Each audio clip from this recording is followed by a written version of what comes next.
ఓం నమ శివాయ. నిన్న మనం శిలాదుడు శంకరుని వంటి కొడుకు కావాలి అని ఘోర తపస్సు చేయడం, శంకరుడు అతనికి వరం ఇవ్వడం దాకా తెలుసుకున్నాం. ఇలాగా కొంతకాలం గడిచిపోయింది.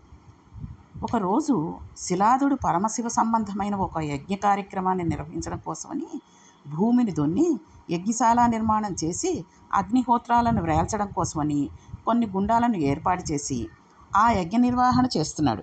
అప్పుడు ఆ యజ్ఞవాటికలో ఉన్న అగ్నిగుండంలోంచి ఒక మూర్తి ఆవిర్భవించాడు. ఆ వచ్చినవాడు ఎలా ఉన్నాడంటే చంద్రరేఖ వంటి కిరీటం ధరించున్నాడు. ఇటువంటి కిరీటాన్ని ఒక్క పార్వతీ పరమేశ్వరులే ధరిస్తారు. ఏ విధమైన మలినము లేకుండా ప్రకాశించిపోతున్న తెల్లని శరీరం మీద అలదిన భస్మం అంటే విభూది శరీరం కలిగి ఉన్నాడు. 4 భుజాలు కలిగి ఉన్నాడు. పరమశివుని అంశ చేత అలాంటి పిల్లాడే బాలశివుడా అన్నట్టుగా ఆవిర్భవించాడు. ఈ పిల్లవాడిని చూడగానే శిలాదుడు పొంగిపోయాడు. నేను లోకములను కన్న తండ్రిని చూశాను, ఎవరూ చూడలేని పార్వతీ సహితుడైన మూర్తిని చూశాను. ఆయనే నేను నీకు కొడుకుగా వస్తానన్నాడు. ఇప్పుడు ఆయనే చిన్న శివుడిగా వచ్చాడు అని మనసులో భావిస్తూ శిలాదుడి శంకరుని అనుగ్రహాన్ని దర్శించాడు. ఈ పిల్లవాడిని చూడగానే ఎక్కడలేని ఆనందం పొంగి పొర్లింది కాబట్టి నంది అని పిలిచాడు. నాలో ఆనందాన్ని ఉద్భవింపచేశావు కాబట్టి నిన్ను నంది అని పిలుస్తాను అని వెళ్ళి కొడుకును కౌగిలించుకున్నాడు. అందుకే శివాలయంలో ఉన్నటువంటి శివుణ్ణి ఆరాధించిన కంటే మనస్ఫూర్తిగా మనం గనక నందీశ్వరుణ్ణి ఆరాధించిన, పూజ చేసుకున్న, భక్తితో నమస్కరించిన ఎనలేని ఆనందాన్ని పొందుతాం. చూడండి, నందీశ్వరుడు అనగానే చాలామంది కార్తీక మాసంలో చేసే పొరపాటు, చాలామందికి ఇదివరకు నేను పురాణాలలో చెప్పిన మాటే, శివాలయానికి వెళ్ళి కార్తీక మాసంలో ఎక్కడో ఒక చోట దీపం వెలిగిస్తే శివాలయంలో అయినా విష్ణాలయంలో అయినా ఏదో ఒక దేవాలయంలో మనకి పుణ్యం వస్తుంది అన్నారు. అంతేగాని ఆ ధ్వజస్తంభం దగ్గర ఉన్న స్థలంలోనూ, ఎందుకంటే వంగొక్కర్లేదు కదండి, మోకాళ్ళ నొప్పులు నడుపోటు ఉన్నవాళ్ళు వంగి ఏ చెట్టు దగ్గర లేకపోతే కింద అక్కడ నేల శుభ్రం చేసి కాస్త పద్మం వేసి ముగ్గు వేసి ఆ పసుపు కుంకుమ పెట్టి దీపం వెలిగించాల్సి వస్తే మళ్ళీ నడుము పట్టేస్తే కార్తీక మాసం అంతా చెయ్యకపోతే పుణ్యం రాదేమో. కాబట్టి ఏం చేస్తూ ఉంటారు, ధ్వజస్తంభం పెట్టిన చోటే నిలబడిపోయి అక్కడే ఉన్న ప్రమిదలు ఇంతకుముందు ఎవరో దీపం వెలిగించేసినవి అయిపోతే అది కడుక్కుని మళ్ళీ పెట్టేసి దీపం వెలిగించేసి, అమ్మో ఇవాళ నేను కార్తీక మాసం శివాలయంలో దీపం వెలిగించేశాను, ఎంత పుణ్యం సంపాదించేశానో అనుకుంటారు. ఇంకా మహాత్ములు ఉంటారు, వాళ్ళు ఏం చేస్తారో తెలుసా అండి, శివాలయంలో నందీశ్వరుడు ఉంటాడు చూసారా, నందీశ్వరుడి మూతి దగ్గర, తోక దగ్గర, పక్కలను ఎక్కడో ఒక చోట వెలిగించేస్తారు. ఎందుకు? నందీశ్వరుడికి తెలియాలి నేను వెలిగించాను అని. ఎందుకంటే ఆ వేడి తగులుతూ ఉంటే అబ్బాయి ఎవరబ్బా దీపం వెలిగించారు కన్నా, ఓహో ఈ పుణ్యాత్మురాలు నాకు దీపం వెలిగించిందనమాట నా దగ్గర, అందుకని ఇవిడికి పుణ్యం ఇవ్వమని శివుడికి రికమెండ్ చేద్దామని అనుకుంటాడు. ఆ రకంగా దీపాలు వెలిగించేస్తున్నారు. ఇంకా కొంతమంది ఉంటారు, పాపం నందీశ్వరుడికి ఎవ్వరూ ఎప్పుడూ ఎక్కడా భోజనం పెట్టరు, ఏమీ తినడు, ఆయన అలా శివుణ్ణి చూస్తూనే ఉంటాడు. మనం ఉన్నాం కదా అని అరటిపండు తీసి నోట్లో కుక్కేస్తూ ఉంటారు. అరటిపండు తొక్క తీసి నోట్లో కుచ్చేస్తే ఆ తీపితనానికో ఆ వాసనకో ఈ గాజు ఈగలను ఉంటాయి చూసారా, అవన్నీ ముసిరేస్తూ ఉంటాయి. ఎంత చిరాగ్గా ఉంటుందండి. ముసమల లాంటివి ముసురుతూ ఉంటేనే మన మొహానికి చాలా చిరాకు వస్తూ ఉంటుంది. చూడండి, చలికాలం అప్పుడు అలాంటప్పుడు కాఫీ తాగిన తర్వాత పాలు తాగాకో ఒక్కొక్కసారి ఉత్తినే ఆ ముసమల లాంటివి ఈగల లాంటివి మీద తిరుగుతూ ఉంటే మొహం మీదో చేతి మీదో ఎక్కడ తిరిగినా ఎంత చిరాకు ఉంటుంది మనకి.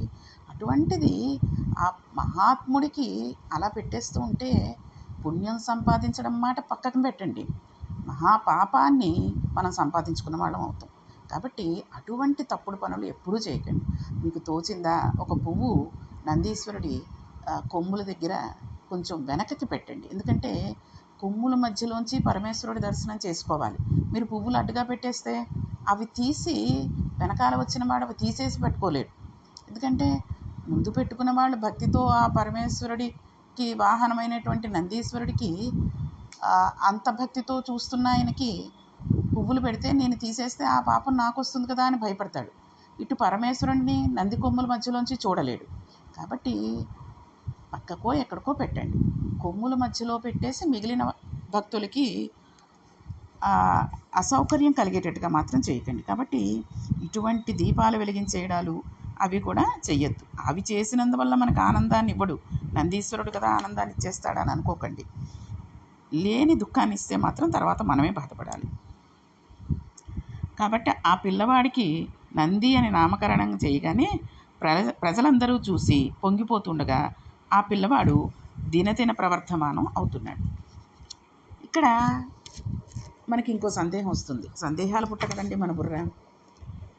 అక్కడ ఉద్భవించిన పిల్లవాడు 4 భుజాలు కలిగిన వాడై, 3వ కన్ను ఉన్నవాడై, పరమ శివాంశతో పుట్టినప్పుడు శివాలయంలో ఉన్న నందీశ్వరుడు అదే రూపంతో ఉండకుండా ఒక వృషభాకృతిలో పడుకుని ఉంటాడు కదా, ఆయన ఒక ఎద్దుగా ఉంటాడు కదా, అలా ఎందుకు ఉండాల్సిన అవసరం ఏర్పడింది అనే సందేహం మనకు కలుగుతుంది కదండి. దీనికి శాస్త్రం సమాధానం చెప్పింది. శివుడికి ధర్మానికి అభేదం, రెండూ ఒకటే. శివుడు ధర్మం ఒకటే కదండి. ధర్మమే శివుడు, శివుడిలోంచి వేదాలు వచ్చాయి, వేదాలు ధర్మం గురించి చెబుతాయి. శిలాదుడు శివుడిని నీలాంటి కొడుకు కావాలని అడిగినప్పుడు పరమశివుడు వెంటనే ఆది వృషభాన్ని పిలిచాడు. ఆ ఆది వృషభానికి ధర్మము అని పేరు. ఆది వృషభము అంటే ఏంటో తెలుసా అండి? వృషభ జాతి యందు ఉన్నటువంటి మొట్టమొదటి వృషభం ఏదైతే ఉందో అది ఆది వృషభం. అందుకే కలియుగంలో ధర్మం లోపించిపోయిందనుకోండి, ఇంకా లోకంలో ధర్మం లేదు అనే విషయాన్ని ఎవరు ధర్మాకృతో వాళ్ళు కనిపెట్టాలి. ధర్మాకృతి ఎవరు? వృషభం. అందుకనే కలియుగాంతానికి ముందు శ్రీశైలంలో ఉండే సలగల బసవన్న లేస్తాడు. మీరు శ్రీశైలం వెళ్ళినప్పుడు అక్కడ ఒక చిన్న నందీశ్వరుడు ఉంటాడు. లోపలికి వెళ్ళిన తర్వాత అక్కడే ఆశీర్వచనం అది కూడా చేస్తూ ఉంటారు లోపల కూర్చోబెట్టి. శ్రీశైలం వెళ్ళిన వాళ్ళకి చాలామందికి తెలుస్తుంది. అక్కడ సెలగల బసవన్న అని ఉంటాడు. ఆయన కలియుగం అంతమైపోయింది అనడానికి గుర్తుగా లేచి నిలబడి, అంటే 4 కాళ్ళ మీద నిలబడి ఒక పెద్ద రంక వేస్తాడు. ఆయన రంక వేసిన తర్వాత ఇంకా కలియుగాంతం ప్రారంభమైపోతుంది. కాబట్టి ఇప్పుడు ఆ వృషభాకృతియే ధర్మాకృతి. ఇప్పుడు ధర్మస్వరూపమైన ఆది వృషభం ఏది ఉందో దానిని పిలిచి, నీవు ధర్మస్వరూపంగా నా స్వరూపంగా నందీశ్వరుడుగా శిలాదుడికి అయోనిజుడిగా జన్మించు అని శాసనం చేశాడు. అందుకనే ఆయన ముందు బాలశివుడిగా దర్శనం ఇచ్చాడు. శివుడికి తనకి భేదం లేదని చెప్పడానికి అభేద దర్శనం ఇచ్చాడు. బాలశివుడై ఉన్నాడనమాట. అందుకని పుట్టడమే నందీశ్వరుడుగా ఒక వృషభ రూపంలో పుట్టలేదు. సరే, ఇలాగా ఈ పిల్లవాడు పెరిగి పెద్దవుతూ ఉండగా కొంతకాలం అయిన తర్వాత ఒక ఆశ్చర్యకరమైన సంఘటన జరిగింది. కొంతమంది దేవతలు వచ్చి శిలాదుడితో అన్నారు, అయ్యా శిలాదుడా, నువ్వు ఒకటికి ఒకటి విన్నావు, నువ్వు అడిగింది ఒకటి, పరమేశ్వరుడి చేత ఇవ్వబడింది ఇంకోటి. నువ్వు ఎటువంటి స్వరూపాన్ని కోరావో అటువంటి స్వరూపాన్ని నీ పిల్లవాడికి ఇచ్చాడు. కానీ పిల్లవాడిది అల్పాయుర్దాయం. ఆయన జ్ఞానం చేత చిరంజీవి అవుతాడు కానీ శరీరం చేత చిరంజీవి కాడు. ఈ పిల్లవాడి ఆయుర్దాయం అయిపోయింది అని చెప్పారు. తండ్రి కదండి, ఈ మాటలకి శిలాదుడు బాధపడి ఏడుస్తున్నాడు. ఇప్పుడు పిల్లవాడైన నందీశ్వరుడు, నాన్నగారు ఎందుకంత బాధపడతారు, నేను శంకరుని గురించి తపస్సు చేస్తానని చెప్పి మార్కండేయుడు ఎలా తపస్సు చేశాడో అలాగే ఈయన కూడా తపస్సు ప్రారంభించాడు. ఈయన చేసిన తపస్సు చేత ప్రీతి చెందిన శంకరుడు మళ్ళీ ఈయనకు ప్రత్యక్షమై, అయ్యయ్యో పిల్లవాడా, నువ్వు ఎంత భక్తితో తపస్సు చేశావురా, నీకు పరీక్ష పెడదామని నేనే వాళ్ళని ఇంటికి పంపాను. అంతేగాని నీవు ఎప్పటికీ చిరంజీవివే. మీ నాన్న నన్ను అడిగినప్పుడే తనకు చిరంజీవి అయిన కుమారుడు కావాలన్నాడు.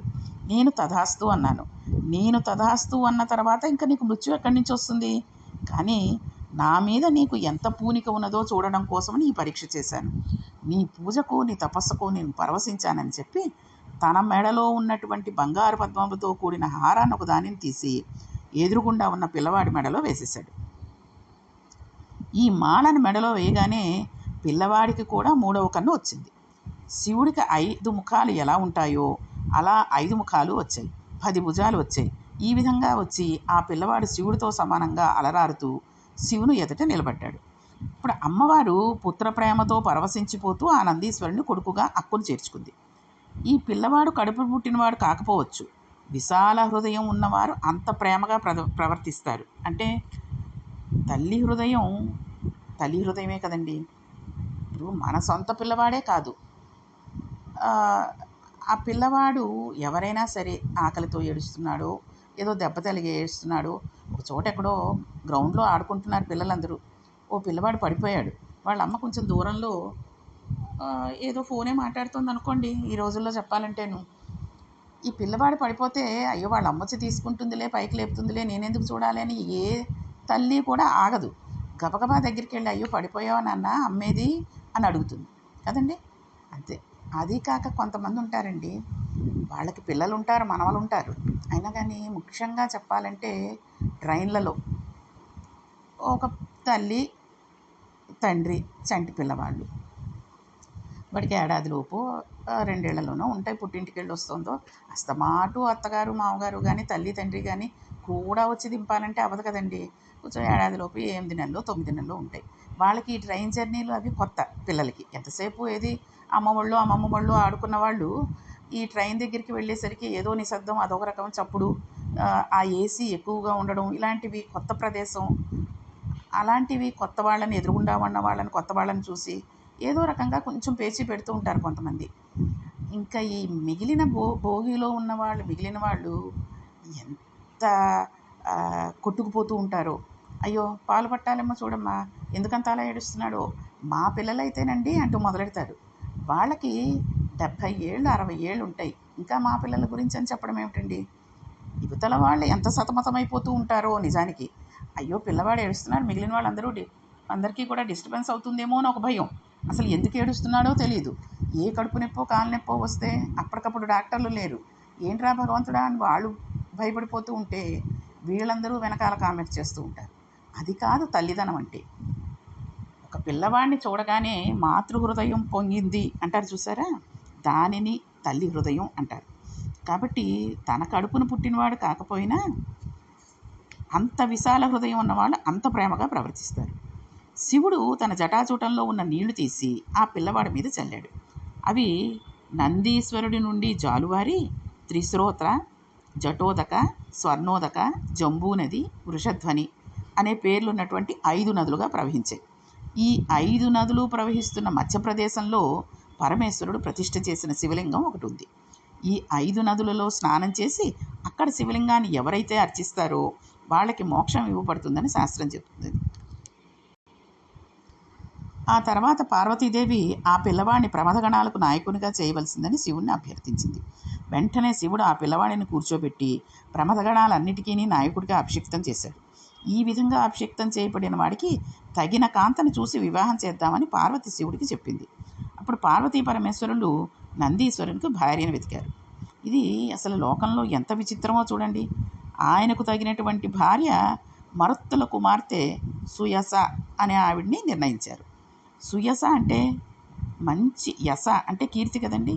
సు అంటే మంచి, మంచి కీర్తి కలది అని అర్థం. కీర్తి నడవడి వలన వస్తుంది కానీ వేరే ఎందువల్ల రాదు. మన ప్రవర్తనను బట్టి మన కీర్తి ఉంటుంది. ఆమె నడవడి తెలిసిన పిల్ల, ఆమె భర్తను నీడలా అనుగమిస్తుంది. ఇప్పుడు సుయస అనే కన్యను నందీశ్వరుడికి ఇచ్చి వివాహం చేశారు. నందీశ్వరుడి తరపున పార్వతీ పరమేశ్వరులు పీటల మీద కూర్చున్నారు. నందీశ్వరుడు ఏం భాగ్యం పొందాడో చూడండి. అంతటి పార్వతీ పరమేశ్వరులు ప్రపంచానికే తల్లిదండ్రులు. వాళ్ళు పీటల మీద నందీశ్వరుడితో కూర్చున్నాడు పెళ్లి సమయంలో. ఆయన పొందిన భాగ్యం ఇంకెవ్వరూ పొందలేరు. ఈ భాగ్యానికి అందరికీ కారణం ఎవరండి? శిలాదుడి తపస్సు. కాబట్టి పుణ్యాత్ముల తపస్సు వలన వాళ్ళకి వాళ్ళు ఎటువంటి ఫలితాన్ని, ఎటువంటి పుణ్యాన్ని, ఎటువంటి ఆశతోటి కోరికతోటి ఏమీ పొందకపోయినా ఆ పిల్లవాడు ఎంత భాగ్యాన్ని అనుభవించాడో చూడండి. కాబట్టి ఆ తర్వాత శివుడు నందీశ్వరుడితో అన్నాడు, ఏమయ్యా నీవు ఇంత వైభవాన్ని అనుభవించావు, కానీ నీ తండ్రి తనకంటూ ఏమీ అడగలేదు. నిన్ను అడిగాడు, కానీ నీ వల్ల నీ తండ్రి తరించాలి కదా. నీ తండ్రిని నీ తాతని కూడా సమున్నతమైన అధికారం కలిగినటువంటి ప్రమథగణాల స్థితిలోకి తీసుకుని వస్తున్నాను. వాళ్ళు కూడా నన్ను సేవించుకుంటారన్నాడు. ఒక మంచి కోరిక కోరుకున్నవాడు, ఒక మంచి చెయ్యాలనుకున్నవాడు తన ప్రయత్నం లేకుండానే, ఏ స్వార్థం లేకుండా ప్రయత్నించిన వాడికి కావలసిన కోరిక ఈశ్వరుడు చూస్తాడు. వాడి గురించి చూసుకోని అవసరం లేదు. ఇక్కడ శిలాదుడు అంతే కదండి, తన గురించి తన కోరికంటూ ఏమీ కోరుకోలేదు. కానీ ఆ మంచి పని చేసిన వాళ్ళ గురించి ఈశ్వరుడు చూస్తూ ఉంటాడు. చూడండి, మనం తెలిసి తెలియక ఏదో చిన్న సాయం ఎవరికో ఏదో చేస్తుంటాం, అది అత్యవసరం అయి ఉండొచ్చు, లేదా ఆ సమయానికి వాళ్ళు ఎంత ధనవంతులు అవనండి, ఎంత ఉన్నవాళ్ళు అవనండి, ఎక్కడికో వెడుతున్నారు. వెడుతుండగా కారు ట్రబుల్ ఇచ్చింది. ఆ సమయంలో అక్కడ ఉన్న ఒక ఇంటికి వచ్చి, అమ్మా మేము మా కారు ఇలా ట్రబుల్ ఇచ్చింది, చంటి పిల్లతోటి ఉన్నాం, లేదా పెద్ద ఆవిడతోటి ఉన్నాం, మా అమ్మగారికి 80 సంవత్సరాలు, కొంచెం మీ ఇంట్లో కాస్త స్థలం ఇస్తారా, ఒక్క నిమిషం సేద తీరుతాం కారు బాగయ్యే లోపల అంటే, మనం అంటే ఈ రోజులను బట్టి భయపడాల్సిన అవసరమూ ఉందనుకోండి. ఎలాంటి వాళ్ళు వచ్చి ఎలాగా మాట్లాడుతున్నారో కూడా తెలియట్లేదు.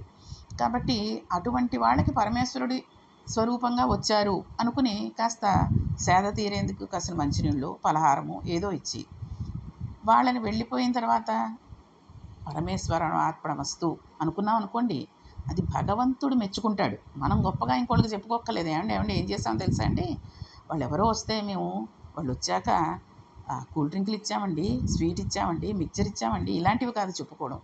ఏది చేసినా మన మనసుకి పరమేశ్వరుడికి తెలిస్తే చాలు, ఇంకొకరికి తెలియక్కర్లేదు. ఏదో పెళ్లి జరుగుతోంది, కూతురు పెళ్లి చేయలేని స్థితిలోనే ఉన్నాడు, ఓ 1000 రూపాయలు మనం ఇవ్వగలిగామంటే ఆ 1000 రూపాయలతో వాళ్ళు ఏదైనా చేసుకుని ఉండొచ్చు. కానీ ఏదో ఉడతాభక్తిగా కొంత ఇచ్చాం కాబట్టి వాళ్ళు సంతోషిస్తారు.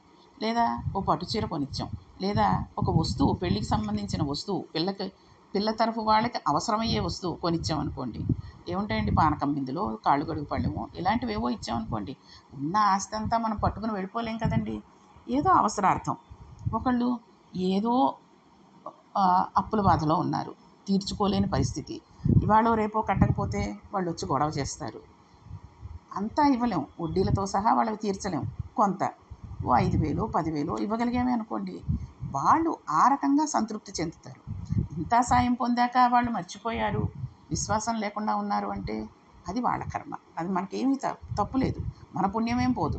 ఇది పరమేశ్వరుడు గుర్తించాడు అనుకోండి, రేపొద్దున మనకే కాదు మన పిల్లలకి కూడా, మన పిల్లలు కూడా ఎటువంటి సమయంలో అయినా ఆకలికి కానీ, డబ్బుకి కానీ, లేకపోతే ఎటువంటి సంతానానికి కానీ ఏ ఆపద రాకుండా ఆయన మనల్ని రక్షిస్తూ ఉంటాడు.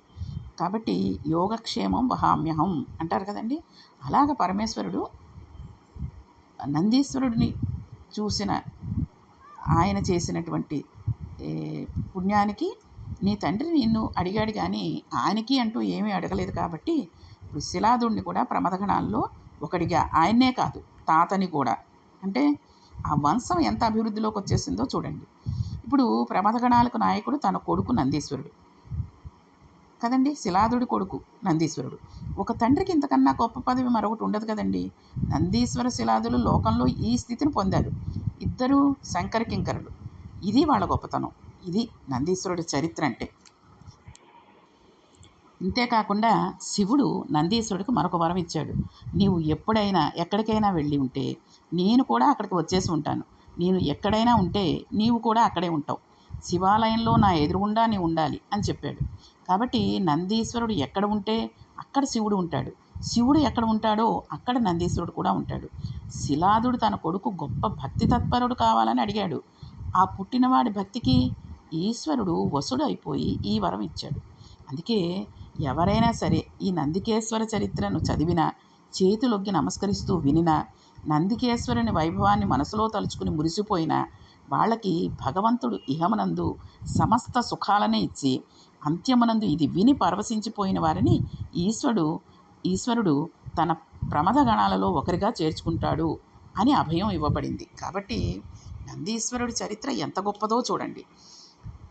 మనం రేపు నందీశ్వరుడి గురించి ఇంకొన్ని విషయాలు తెలుసుకుంటూ, ఈరోజు చెప్పబడిన నందీశ్వరుడి చరిత్ర మనస్ఫూర్తిగా మనసులోకి ఇంకేటట్టుగా విని దాన్ని మనం మననం చేసుకుంటూ ఉంటే సమస్తమైన ఆనందాన్ని పొందుతూ ఇక్కడ పరమేశ్వరుడు ఇచ్చినటువంటి అభయాన్ని కూడా, ఆయన మోక్షాన్ని ఇచ్చేసి ఈశ్వరుడు తనలో కలుపుకొని తన ప్రమథగణాల్లో ఒకటిగా చేర్చుకుంటాడు అంటే ఇంకంతకంటే మనకి కావాల్సిందేముందండి ఈ మనిషి జన్మెత్తినందుకు.